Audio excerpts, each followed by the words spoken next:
Fala, torcida tricolor, sejam todos muito bem-vindos a mais um vídeo aqui no canal. Hoje vamos trazer várias informações, tem algumas informações para trazer para vocês, algumas polêmicas também para trazer para vocês e também vamos falar sobre as contratações do São Paulo esse ano, galera.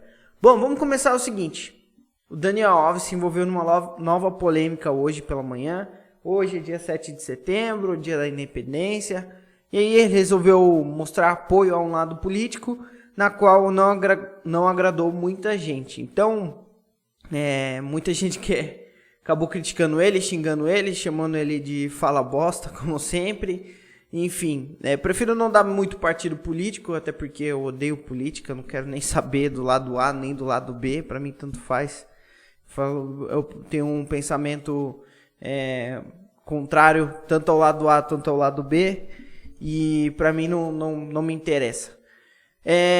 Mas acabou se envolvendo aí nessa nova polêmica. Então, Daniel Alves, né, sempre tem que se estar envolvido em alguma confusão, alguma coisa do tipo.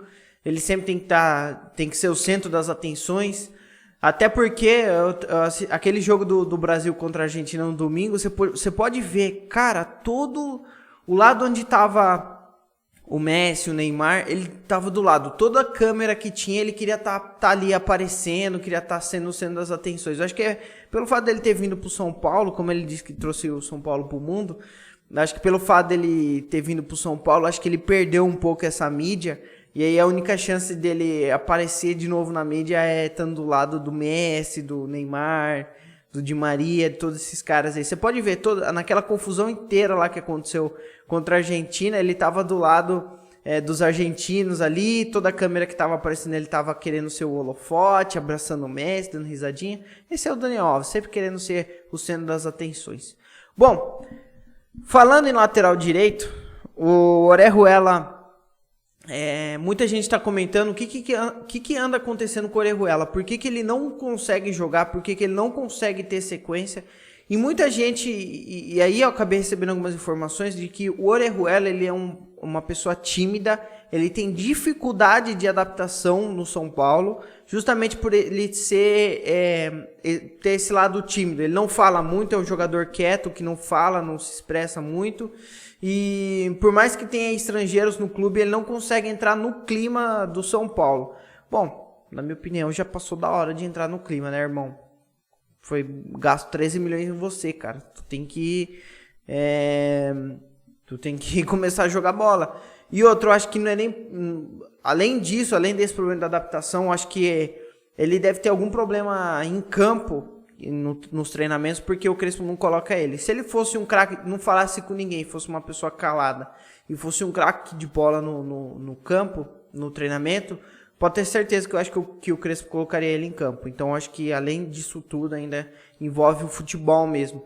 Até porque se fosse o Fernando Diniz, aí eu não falaria isso, porque o Fernando Diniz, por mais que o jogador estivesse mal no treinamento, nos jogos, ele não tiraria o jogador que é da panelinha dele. Mas com o Crespo acho que não aconteceria isso, até porque tem o Muricy lá, enfim. Esse é o problema do Orejuela.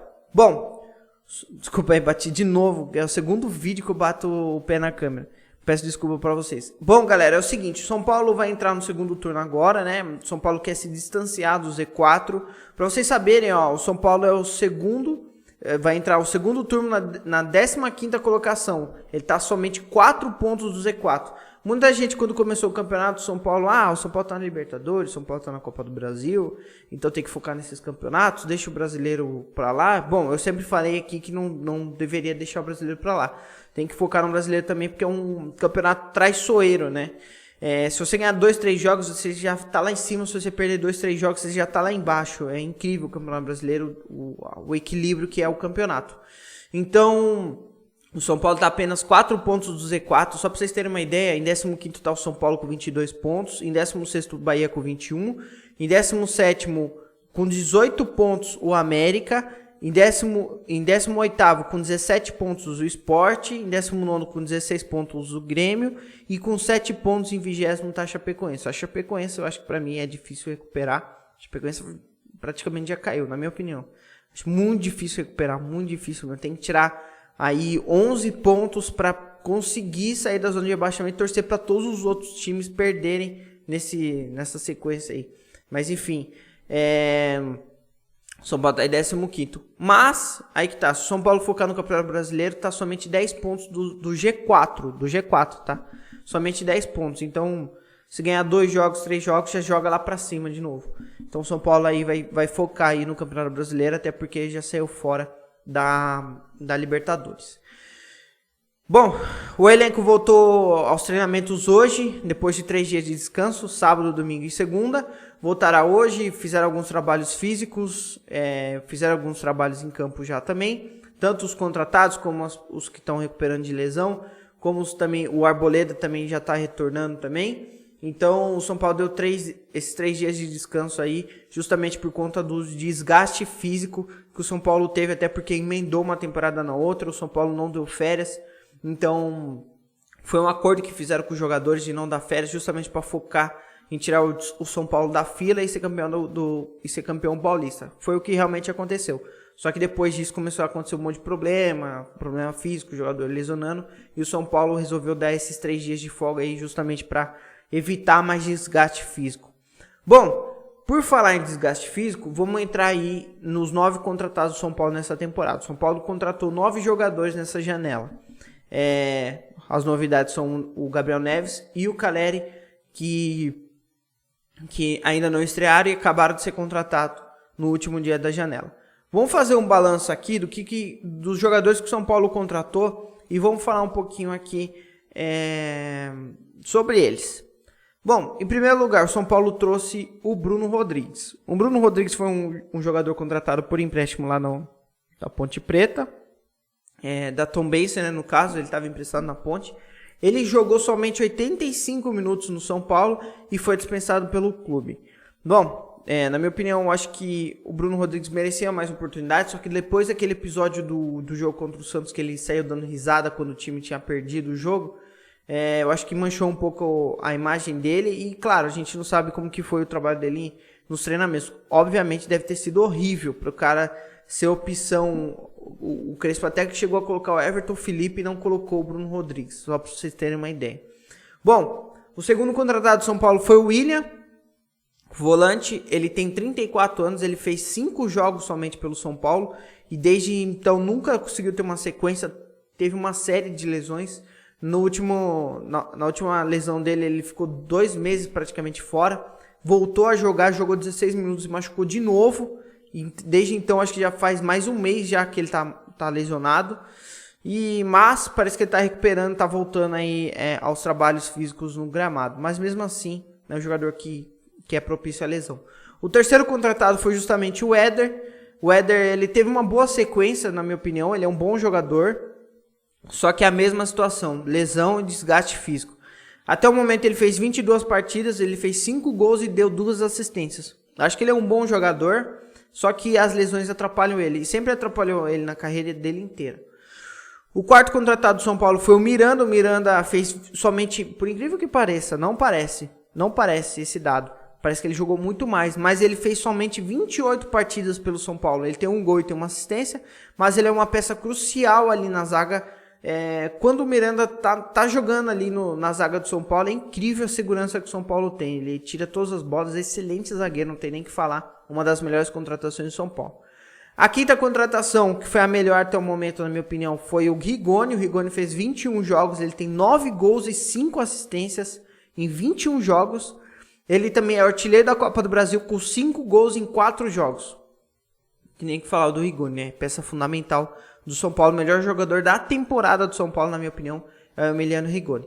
O sexto contratado aí foi o Benítez. O Benítez, apesar da qualidade técnica dele, ele sofre com esse problema físico ainda. Ele foi desfalque na boa parte dos jogos do São Paulo. Ele fez somente 27 jogos nessa temporada e completando, só para vocês terem uma ideia, jogando 90 minutos, ele jogou somente 3 jogos desses 27.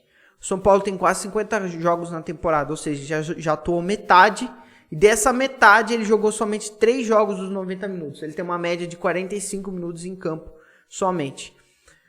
Uma pena. Ótimo jogador, mas problema físico. Acho muito difícil o São Paulo tirar 16 milhões do bolso para contratar um jogador para jogar metade dos jogos. Acho muito difícil mesmo. Acho que o São Paulo não vai tirar esse dinheiro do bolso para contratar um jogador que não tem esses problemas físicos. Apesar de ser muito excelente jogador, tem boa visão de jogo, lançamento, qualidade técnica, chute de fora da área. Excelente jogador, não tem nem o que falar. Mas, infelizmente, as lesões atrapalham o jogador. O Orejuela foi o 7º reforço do São Paulo. O São Paulo desembolsou 3,5 milhões. Eu acabei de falar dele. Ele é reserva do reserva. Ele é reserva do Daniel Alves e consegue ser reserva do Igor Vinícius. Então, o Orejuela dá pra ver aí que mais 13 milhões. Até o momento, mais 13 milhões jogados no lixo pela diretoria do São Paulo. Infelizmente. E aí, além disso, sofre esses problemas de adaptação, não consegue se enturmar com o elenco. E até mesmo, tipo, se vocês verem algumas imagens de treinamento, alguma coisa assim, é difícil você ver o Orejuela com alguém. Tipo, nas imagens sempre aparece vários jogadores, o Igor Gomes com, sei lá, com o Lisiero, o Rigoni com o Benítez, você vê o Miranda ali com o Arboleda, com o Bruno Alves, os três juntos, o Volpi, e o Daniel Alves ali sempre tá com todo mundo, quer ser sempre centro das atenções e tudo, mas você vê o Orejuela totalmente, parece que fora, assim, distante, assim, totalmente desligado, assim, eu acho. Tá na hora de ligar, né, irmão? Tá na hora de ligar, né, filho? E aí os dois últimos contratados foi o Gabriel Neves e o Caleri. Caleri com uma expectativa altíssima, né, de ser titular nesse time. Fico imaginando esse time quando estiver pronto para jogar. Gabriel Neves, Luan, Miranda, Arboleda, o Caleri, Luciano, Rigoni e o Benítez. Vai ser um time que, na minha opinião, se der liga, vai dar trabalho.